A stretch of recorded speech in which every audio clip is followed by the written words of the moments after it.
ಕುಡಿದಮಲಿನಲ್ಲಿ 11,000 volt ವಿದ್ಯುತ್ ಕಂಬವೇರಿದ ಯುವಕ, ಸಕಾಲದಲ್ಲಿ ವಿದ್ಯುತ್ ಸ್ಥಗಿತಗೊಳಿಸಿ ಪ್ರಾಣಾಪಾಯ ತಪ್ಪಿಸಿದ ಪೊಲೀಸರು.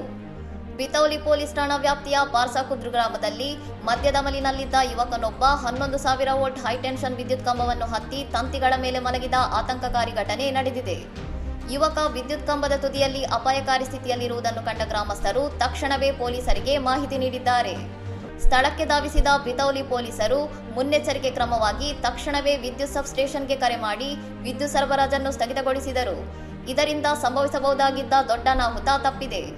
ಸುಮಾರು 40 ನಿಮಿಷಗಳ ಕಾಲ ನಡೆದ ಹೈಡ್ರಾಮದ ನಂತರ ಪೊಲೀಸರು ಯುವಕನ ಮನವೊಲಿಸುವಲ್ಲಿ ಯಶಸ್ವಿಯಾದರು. ಸುರಕ್ಷಿತವಾಗಿ ಕೆಳಗಿಳಿದ ಯುವಕನನ್ನು ಪೊಲೀಸರು ಆತನ ಕುಟುಂಬಸ್ಥರಿಗೆ ಹಸ್ತಾಂತರಿಸಿದ್ದಾರೆ.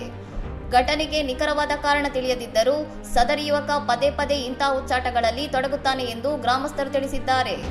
ಠಾಣಾಧಿಕಾರಿ ಸತ್ಯೇಂದ್ರ ಕುಮಾರ್ ರೈ ಅವರ ಪ್ರಕಾರ ಯುವಕ ವಿಪರೀತ ಮದ್ಯಪಾನ ಮಾಡಿದ್ದರಿಂದ ಈ ಕೃತ್ಯ ಎಸಗಿದ್ದಾನೆ.